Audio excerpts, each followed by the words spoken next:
Welcome to another episode of Chax Chat. Join Chad Chilius and me, Dax Castro, where each week we wax poetic about document accessibility topics, tips, and the struggle of remediation and compliance. So sit back, grab your favorite mug of whatever, and let's get started. Welcome, everyone.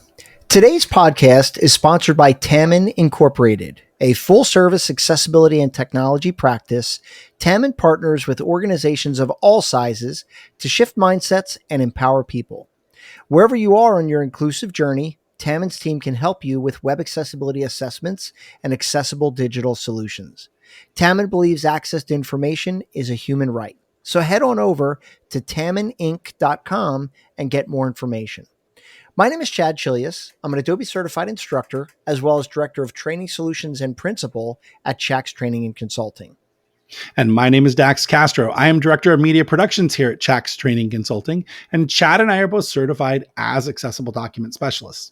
And if you'd like your certification, head on over to accessibilityassociation.org/certifications and get more information from the IAAP. It's a great organization to be part of to help your accessibility career. So Sure is. yeah. Chad, how you doing, man? I'm doing well. Awesome. We went on a road trip this weekend to my wife's family, and we came home and had a couple of trees down in the backyard. It was like super windy here, and I have some cleanup to do. So wow, I thought all your trees are really close together in your backyard, like it's like a foresty kind of thing, or is it? Well, it is, but I mean, there's I think 70 acres behind my house. And so gotcha. the forest comes right up to my backyard.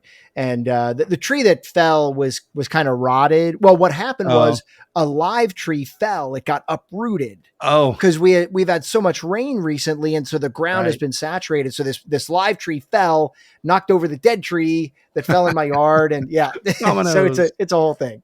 Anyway. Yeah, awesome. So we wanted to talk about, a couple of episodes ago, we covered the first 5 of 10 things we wanted to share with our audience, right? Of things you need to know about accessibility. Well, it was basically, what are the top 10 questions we get from people entering accessibility, right? What are the newbie questions that we get? And we covered the first 5 and thought, okay, I mean, we were ambitious. We thought we'd get through the podcast. Let's do all 10. And of course that did not happen. So we have, the next 5, 6 through 10 that we're going to cover in this podcast. We wanted to do them back to back even, but other ideas got in the way, and we're, when this podcast airs, we will have just come back, or we will be at CSUN actually, at CSUN, and which is coming up next week for us, but you'll hear this the week of CSUN. So if you are a faithful listener and you are at CSUN right now, go ahead and find us. We've got some amazing stickers. These stickers are just so cool. I don't have any handy, but in fact, I have them for those of you watching on the video. My little box back here has all the stickers on it, but it's so blurred out you can't hardly see it. So anyway, all that to say, come by our booth. 423, I think, is our booth number. I was just going to ask you what the booth number was. I figured you'd know it. Is 423.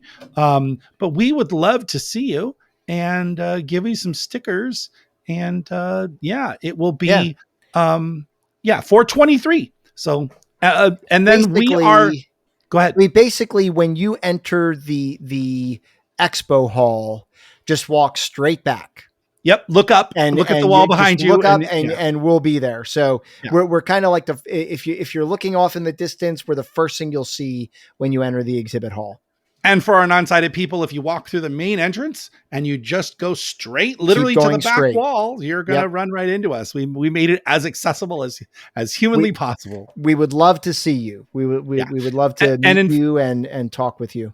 In fact, our sessions are Beyond the Checker, Mastering PDF Accessibility Evaluation. That's our pre-conference lab that's happening Monday, March 18th, where we're going to literally spend an entire day teaching people how to evaluate a PDF. We get so many people who submit PDFs to us that say, hey, look, can you check out my work? We've got the basic concepts down pretty well. We open the document and there's always, there's some learning moments to be had. And so, yeah, like we're going to show you what we do when we evaluate PDF files, right? I mean, we get people all the time asking us, hey, can you take a look at my PDF file?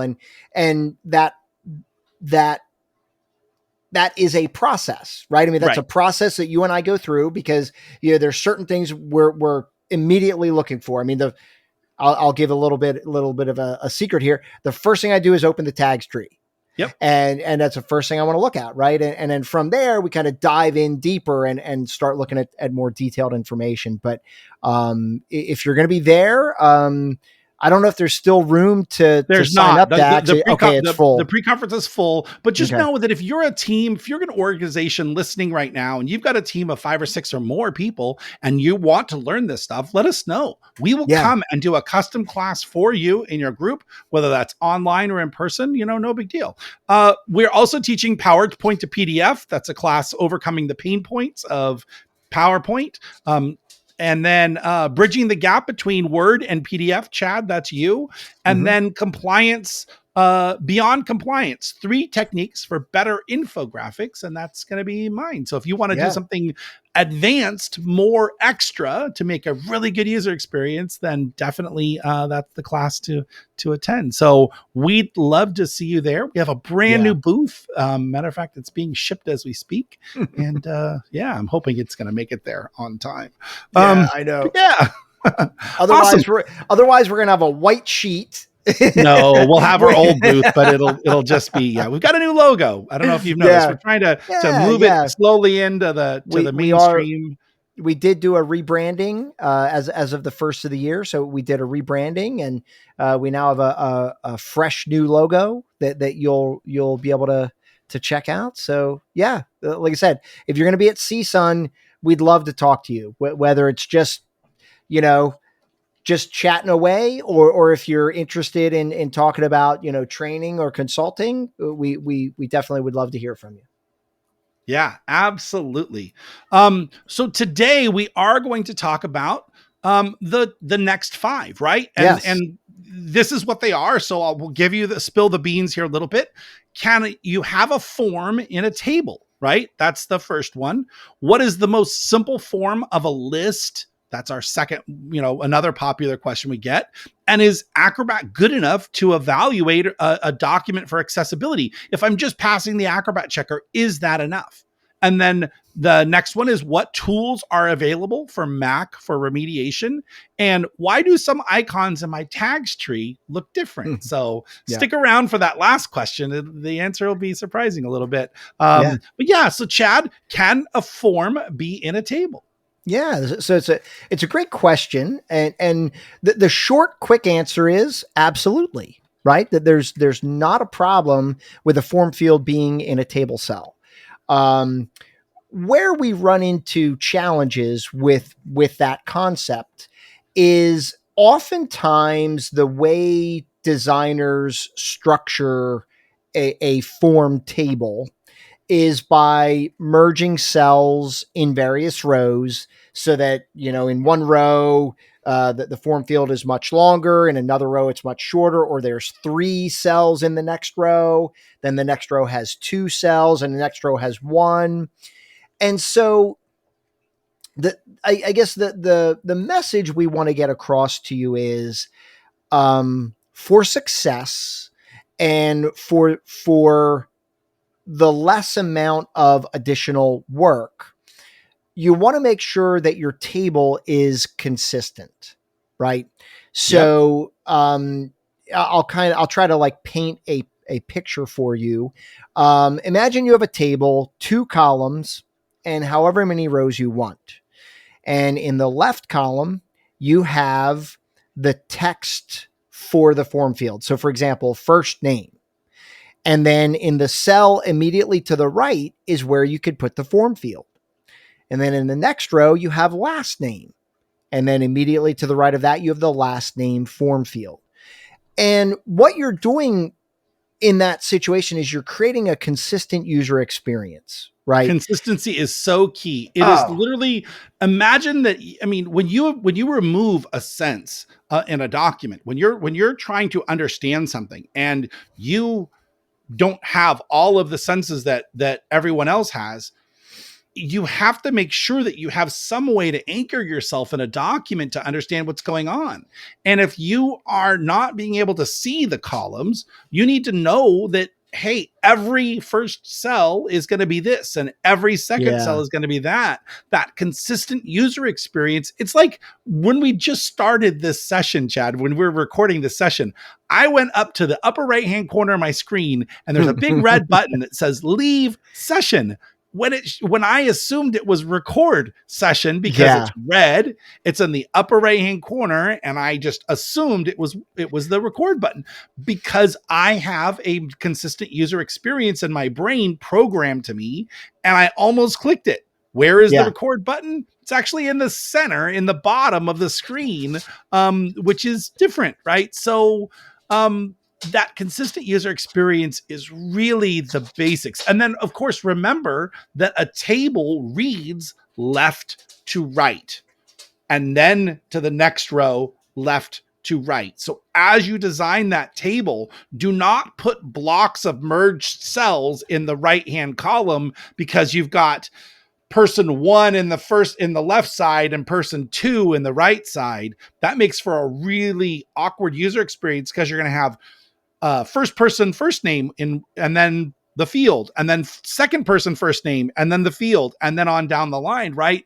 So like you said, that first column, keep it simple. Have it just be the label descriptor, and in the second column have that form field, right? Yeah. And I mean, in that first example that I described where you've got various numbers of cells in each row, you're creating an inconsistent user experience, right? And so like the user may read a row and they'll read a cell, then another cell. And if they move to the right, it's going to say end of table. And they're like, oh, okay, I'm done. So they'll go to the next row and they'll start reading. But in that row, now you've got 3 or 4 cells. So instead, so in the previous cell, after 2 cells, they hit the end of the table. In this row, they have 4 cells. So, if they're expecting that consistent user experience, they may only read the first 2 cells and then go down to the next row.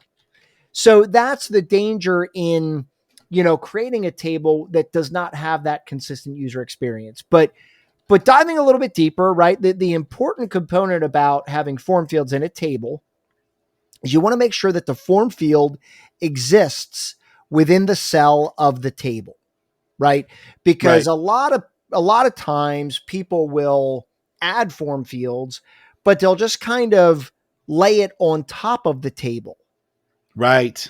And what'll happen is you'll read the entire table and never encounter a form field the entire time until you read towards the end of the document. And then all of a sudden you got form fields that are being read. So again, not a great user experience. People don't understand that when you add form fields to a document, when you go in and you go auto detect form fields or you manually put them in, they're not in the tags tree yet. Nope. And then if you do find untagged annotation or auto detect form fields, auto tag form fields, which works a very limited amount of the time in super special circumstances. It doesn't always work, and I can't figure out why it works sometimes and not others, but it will just add them to the end of the document in form tags, right? Yeah. They're not in the cell that they belong in the table. That's our job as remediators, to move those into the TDs that they belong to. So just remember that adding the visual form field is only the first step of that whole process. So, it's again, the idea here to answer the question, to go back and then we'll move on to the next question.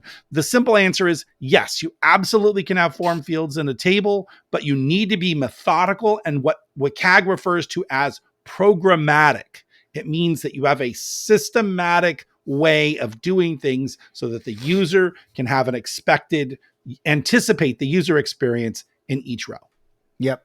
Yep. No, I totally agree. And I would argue that there's value in putting it in a table, right? I mean, generating that consistent user experience just kind of avoids some confusion, right? And that way, when they're reading that table, it's just it's an elegant experience. It's consistent, and they can just move along. And if they're trying to find a specific, this is where a table is advantageous, because if they're trying to find a specific form field, they can just go into that first column and move down and go like, boom, boom, boom, boom. Oh, here's my address. That's what I'm looking for. Let's fill that out.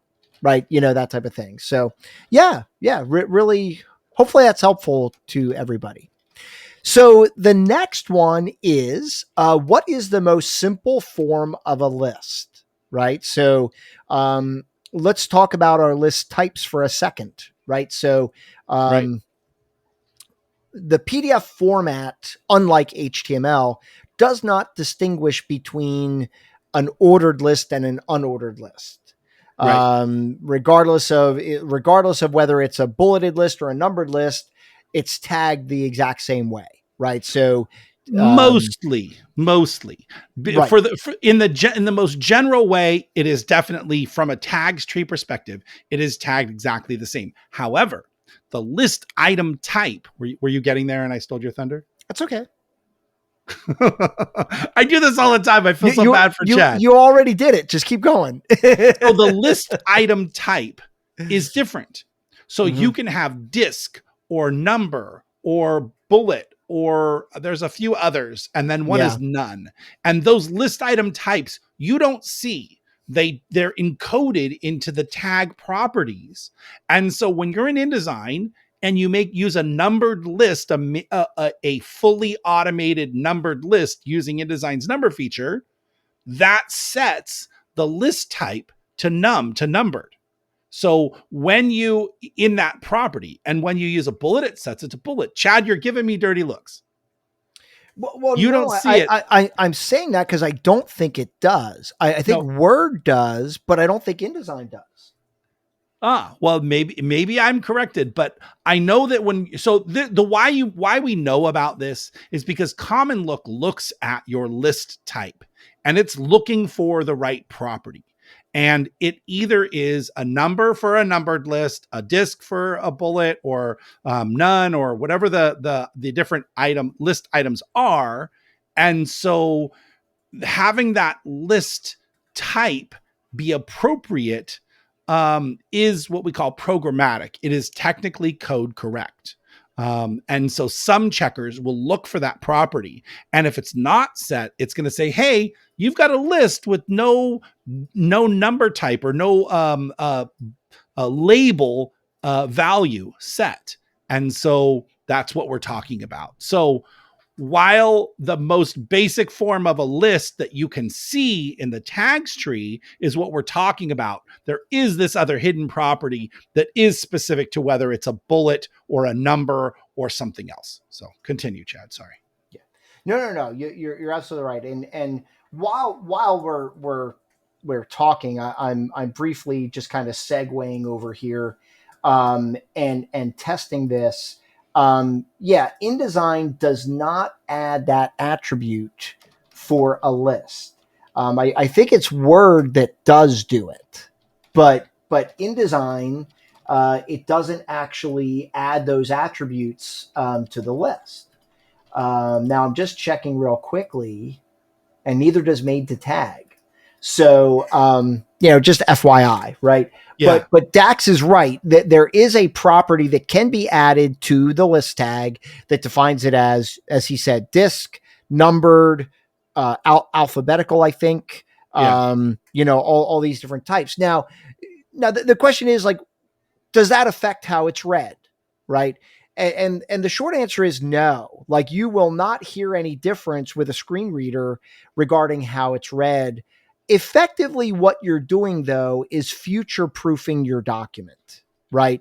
You're basically setting up your document so that in the future, should a user agent decide to leverage that, it will be there. And that's really why it's written into the standard, right, Dax? I mean, it's written in there to kind of future proof so that in the future, if they decide to somehow leverage that in some way, that they certainly could do that.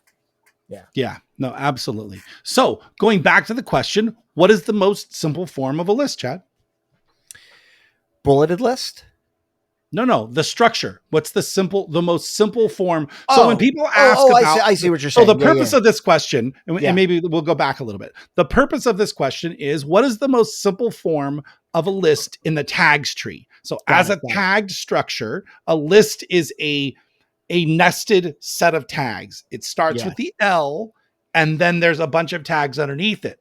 When people say, well, do I really need to separate out the LBL, which is the label, the number, and the body copy? And the answer is no, you don't. You don't. Right. Yeah. If you wanted to, you could kind of mash the number or the bullet, whatever it is, the number with the text, and simply have that marked content inside of a list item. And that is sufficient, right? There's nothing saying you have to separate the bullet as a label and the text as an L body. Again, what you're doing is you're kind of future-proofing your document for any user agent in the future that wants to leverage that information. But fundamentally, it'll be read the same, right? A screen reader is not going to really read it any different, and it will work.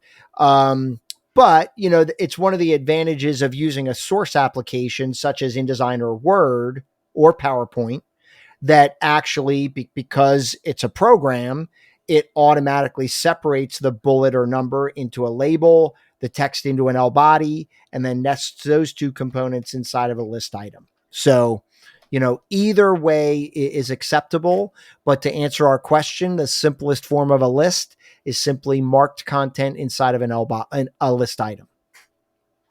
So the other thing to remember is that and this was brought up, and the reason why this is important is in our PDF accessibility Facebook group. This question was posed recently, and someone said that we were incorrect. They said, no, it should be an LBL. PDF UA says, if something is a thing, tag it as a thing. WCAG says, info and relationships. If it's an item, a specific item, tag it as a specific item. Well, a number is a label, and therefore it should be tagged as a label. That was their defense. And I agree with that in premise, but there's no net effect to the end user. And I've got to get through 500 pages of a document where Word decided to include everything in the LI and not separate out the LBL. I'm not going through and changing all those.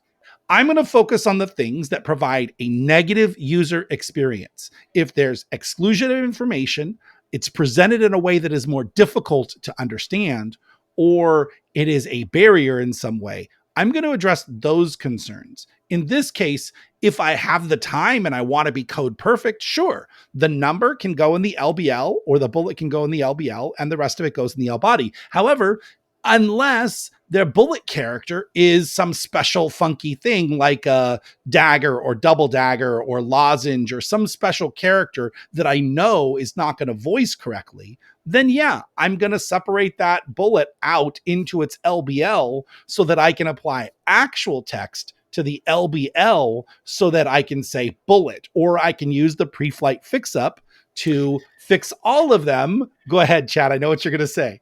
Well, no, I mean, I guess what I was going to say is I question the value of the bullet being voiced, right?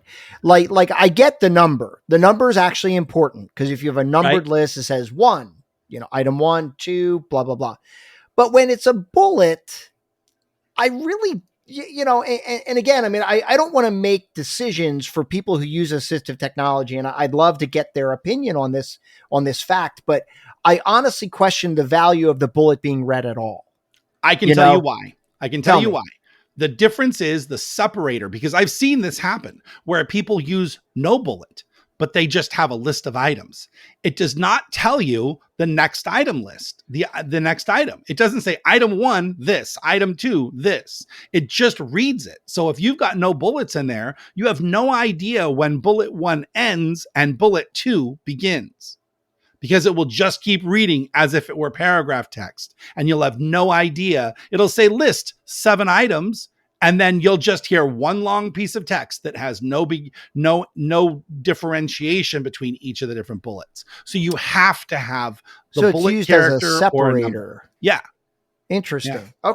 Okay. Yeah. Thank you. I learned something. Yeah. No, absolutely. So in those cases where you want to use the pre-flight fix-up, this is where I thought you were going.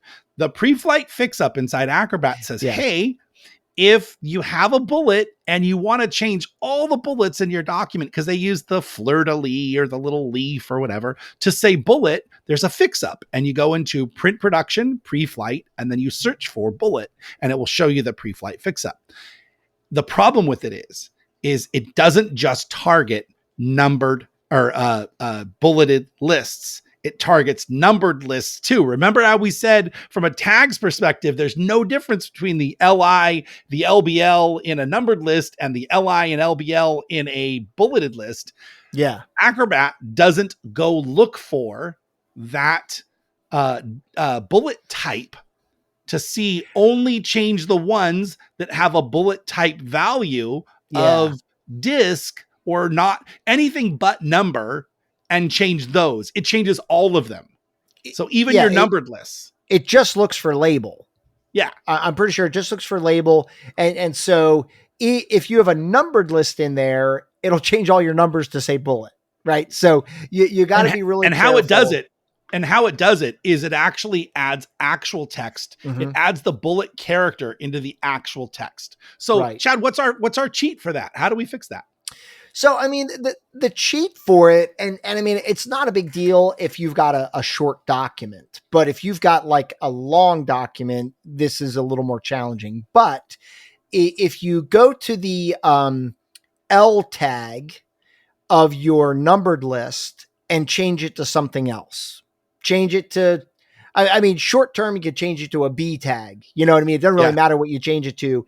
I would change it to something that like I would really notice. You know what I mean? That would stand out to me. So see, and I'd add a title to it. That's a great way to do it. I change it to a P tag, and then I change the title to list. And that way the P tag has a list to the left of it that I can very clearly see. Go ahead. And that's a good approach too, right? But so if you change the tag name, then the fix-up will not affect any of those items. So that way it'll only affect your bulleted lists. And then once you run the pre-flight fix-up, you could go back in, change those tags back to an L tag, and then you're still going to be in good shape. So that's how you could kind of trick the pre-flight fix-up, from not affecting your numbered lists. Or Adobe could fix the pre-flight fix-up so that it looks for the list value, the bullet value, and say only fix the ones that don't have num list as the value for the disk and for the LBL. And then it would just work correctly. Yep. But I mean, that's a perfect world. We'd love to see Acrobat work correctly, but I will say though, auto tag has gotten so much better than it has in previous versions. I did a document the other day, auto tag the entire thing. Not a single thing needed to be corrected. I was pretty impressed. And it's interesting you say that because I tried it recently and it did not do a very good job. And I think it has to do with document types. I think it does. Yeah. It's auto tag is really good for basic stuff where you've got lists and bold text and larger text and things like that. I think it still has some, it's always improving, right? Which brings us to our next point, Chad, though. Is Acrobat good enough to validate for accessibility? You have your document, you've done all the things you need to do, you run the checker and you think, oh, I've passed the checker. That must mean I'm good. The document's accessible. And so many IT companies out there have this as their validation. We only need to pass the Acrobat checker. That's all we need to do. What are your thoughts on that? Well, So I have a couple of thoughts. I mean, you and I, our audience will often hear you and I say that some accessibility is better than no accessibility. Sure. And so, in regards to this topic, I would say if you're just starting out and you can get your document to pass the Acrobat checker, I would say good job. I would say good job. You're doing a good job. You're making good progress. And I would say at that point, if your document passes the Acrobat checker, you could say that your document contains no significant barriers, right? I think that's a fair statement to say, right? But yeah, it's I think there's also certain instances where I could see it might not, but I think overall, I agree with you. I would say if it passes the checker and you have some accessibility knowledge under your belt, then you would be in pretty good shape, because I think I know where you're going, Dax. A document that has no heading structure. Yeah. If it's all P tags, it has no significant barrier, but it could be a significant time suck for the end user to walk through that document to find anything. And it violates info and relationships, right? I mean, which is one of the, that there's only a couple WCAG principles that I live and die by, and that's one of them, right? Info and relationships is so important for everyone to have a good experience, right? Wouldn't it be great for the accessibility checker to give you a warning when it ran it? It said, yes, it passes, but hey, we've detected that you've got fonts that are of different sizes in your document. Can you double check to see? And maybe have a little pop-up that says, this is what an accessible heading is, and show a little example of what that looks like. And then give the user the option, a lot like Vengage's checker, right? Vengage has a checker when you do the accessibility and it shows you the heading structure. It gives you a little bit of a cheat sheet about how to, what headings are and how you use them, et cetera, et cetera.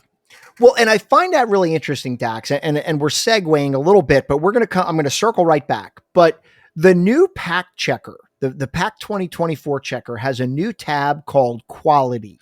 Ooh, the dreaded Quality tab. That makes these random recommendations about what you should have done in your document. Yet, headings is one that'll never show up. That's so fun. Right? And you're like, wow, like programmatically, that is a really easy lift, right? Yeah.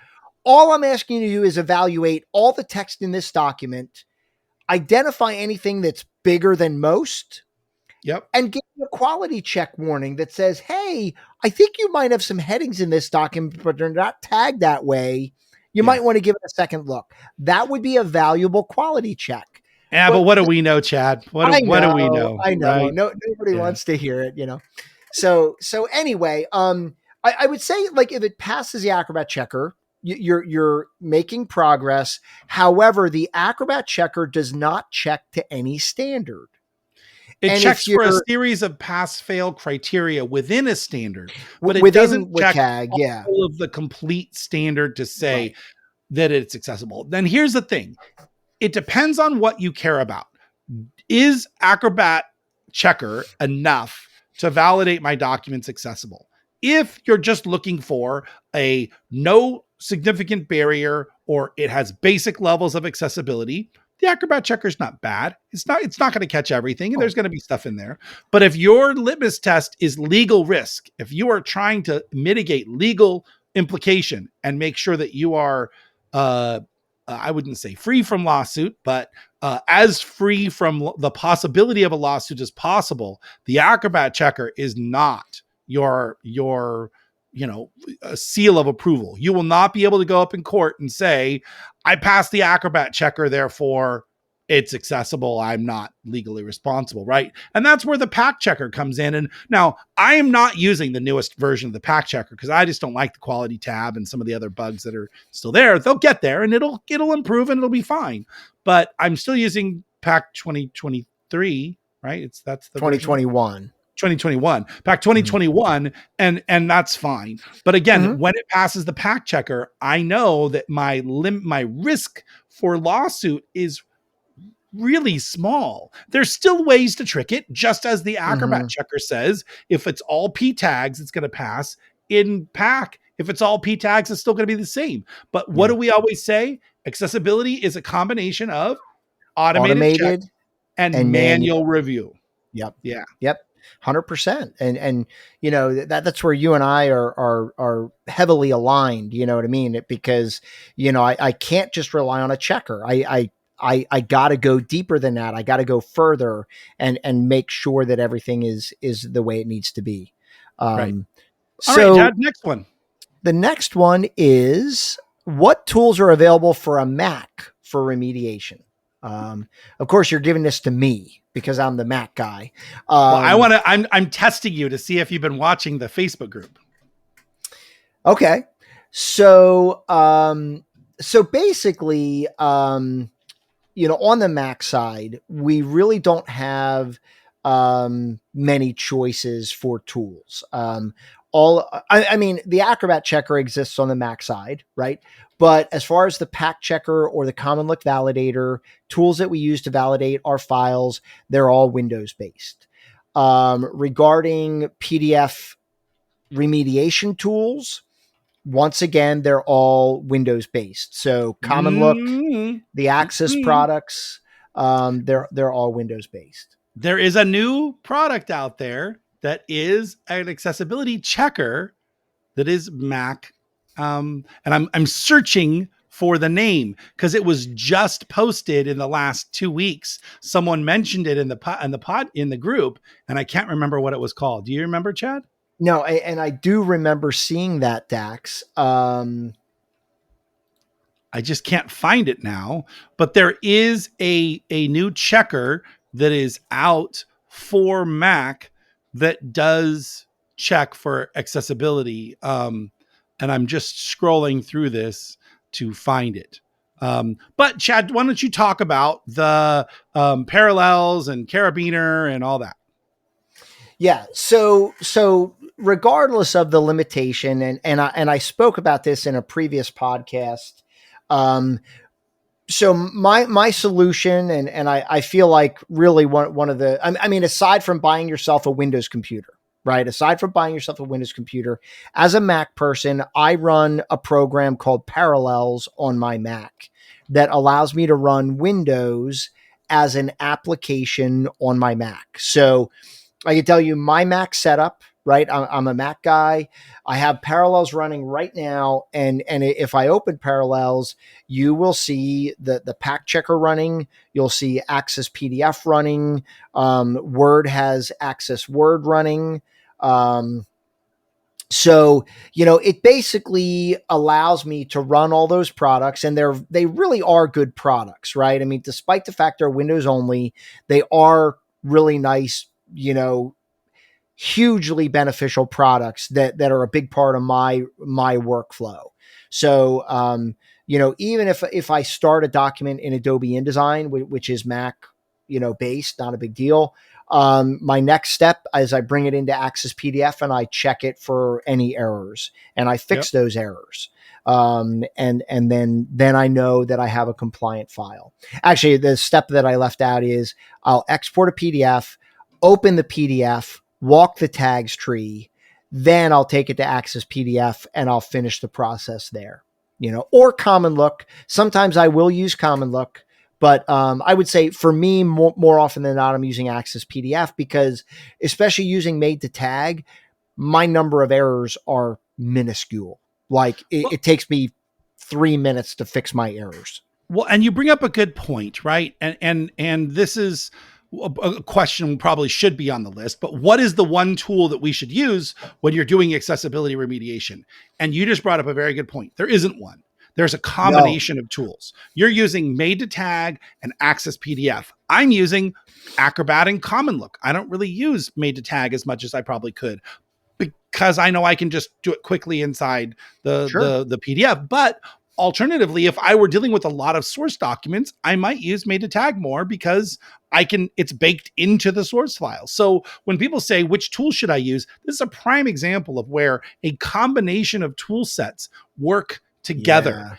And I found that tool, Chad. It's called PDFix.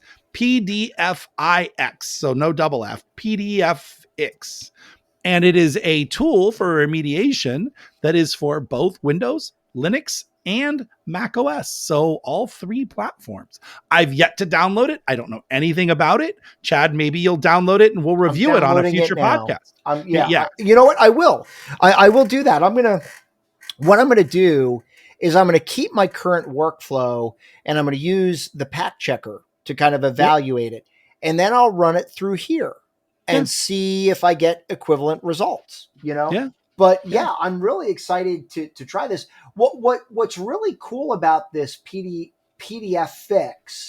that you mentioned is they make the SDK available to the public. So for those of you who are not familiar with that, SDK stands for Software Development Kit. And so if you're like a programmer, which I know many of us are not, but if you are a programmer, you could use the SDK to make it do more, to make it do additional stuff. Do you know if this is open source, Dax? It is. I don't think. It is. Yeah. It's licensed. PDFix SDK Lite is licensed under the free license. So it's basically open source software as far as I can tell. But I'm going to download this now and I will let you know what I find. Yeah, there is pricing. It says there's Lite, Pro, and Enterprise. Enterprise Pro is all desktop features plus remediation and accessibility, data extraction and conversion, and that's 950 euros a year. So it is. And then there's an enterprise, and an enterprise version has command line. So this is actually more than just a checker. Yes, this is actually a remediation tool. And that's it. And this is an alternative for people who say, I want to remediate a document in something other than Access PDF, Common Look, or whatever. And I'm on a Mac. So yeah, good luck with that. I'm interested to see what the results are. Yeah. And then our last one, right? Our last one is, why do some icons in my tags tree look different? And we get this all the time, right? Go ahead. We do. And I think it's just bothersome to people, the fact that that they change a tag name and all of a sudden their icon is different than a tag right above it that is the same name, and they're like, wait a minute, what's going on here, right? And so do you want to explain you let the cat out of the bag. I mean, you let the cat out of the bag. It's when you change a tag inside Acrobat, it's going to give it a different icon versus when it came from the source file. It's my sneaky way of knowing if you touched my document lately or if it did something beyond exporting it to PDF. And, when you touch a document, you can see that icon change in the tags tree. It doesn't affect anything at all. It's simply showing a different icon because you manually edited it versus the programmatic tag image that it was assigned. Why they chose to do that, I don't know, but that's in effect what is happening. Well, and effectively what's happening is the icon is different. If the icon is being determined by the role map, you get one icon. But if you manually change it to something specific, you get a different icon. That's really what we're running into. Well, then I learned something too. So Chad, you learned something today. I learned something today. All right. So the answer is not because you changed it, but it's because the role map it's using the role map versus a natural tag. So there it is there. Awesome. Yeah, because you if you have a P tag in there and you click on it and change it to a P, I think the icon, I don't think the icon will change in that case because it still honors the role map in there. But if you change like a H2 to a P tag, it'll have is it the Pilcrow symbol? Yeah, the paragraph marker. Yeah, like the paragraph symbol. Yeah. Whereas if it was done via the role map, it's like more of a plain icon. What's interesting, so I just changed a tag from, it was a P, I changed it to an H2, and then I changed it back to a P, and the tag is that paragraph, that Pilcrow marker. And if I go to apply role map, it's not based on the role map. So maybe it's not really about the role map. It's really, if you change it, it's going to make it be a different icon. Well, yeah, I think if you, so you're right. I think I was mistaken when I said that before, but I do think if you implicitly change it, you're now detaching it from the role map. And the role map is not dictating what it is because you've implicitly changed it to a P. Whereas before, right? So like if you turn off apply role mapping to tags, everything that has the little tag icon is either a style name or a figure, or I'm looking at a form right now. So but take one of those. Now take one of those and change it to a P tag. Yeah. So it's no longer using the role map, but now you get the P with the Pilcrow. Because you implicitly changed the tag name. Right. Versus what we initially thought, which was if you use the role map to change the tag name, that it would be the other icon. Did I misunderstand what you were trying to say? No, I mean, I thought initially you said if it was tagged as a body paragraph as the actual tag style name in InDesign, and the role map says anything body paragraph should be mapped to a P tag. Yeah. Then it should have, you would think, based on what you were saying, it would have the Pilcrow after it. No, the opposite. So if it's being affected by the role map, you'll get the tag icon. Gotcha. Right? Like the little tag icon. But if you implicitly change it, I don't know if that would apply to figure. Now, gotcha. So if you manually change it to the specific tag without the role map, it's going to change it to the icon appropriate to that tag. And in the case of a P, it's the Pilcrow, right? The paragraph marker. Right. Yeah. Because if I change this H2 underscore blah, blah, blah, blah, blah to just H2, it just stays the regular tag. Yeah, because it only really happens with paragraphs. I think so, because now that we're talking about that, I only think I've ever seen the Pilcrow on a P tag. Yeah. I don't think I've ever seen any other tag have any different icons. So I guess I don't know. Just about the P tag. Well, it's all discovery here on the Chax Chat podcast, right? We are always learning, and I really, hope that hopefully what we've given you these last five, which are, can forms be in a table? Simple answer is yes. What is the most base simple form of a list? LI. Is Acrobat good enough to validate accessibility? Yes, if you're only looking for basic compliance, but if you're looking for risk aversion, then no, there's more tools. What are the tools available for Mac? It's Parallels, Carabiner Elements for your keyboard, and then now this new PDFix that we're going to talk about maybe in a future podcast and look at how well it is as a remediation tool. And then finally, why do some of my icons look different in the tag tree? We've discovered that it only affects the P tag, and only when you've changed a P tag manually and applied it, that it changes it to that Pilcrow icon. And so those are the top 5 questions, or the second half of our top 10 questions that people ask when they're new to accessibility. So hopefully you guys have learned something today. I know Chad and I have, for sure. Yeah. As a journey of exploration, right? So, absolutely. Awesome. Chad, take us out. Cool. All right, guys. Well, once again, thanks for joining us today. I hope you gleaned some information and learned some new stuff, and we really enjoyed having you with us today. Once again, our podcast is sponsored by Tamin, and Tamin is a full-service accessibility and technology practice that partners with organizations of all sizes to shift mindsets and empower people. Wherever you are in your inclusive journey, Tamin's team can help you with web accessibility assessments and accessible digital solutions. My name is Chad Chilius. And my name is Dax Castro, where each week we unravel accessibility for you. Thanks, guys.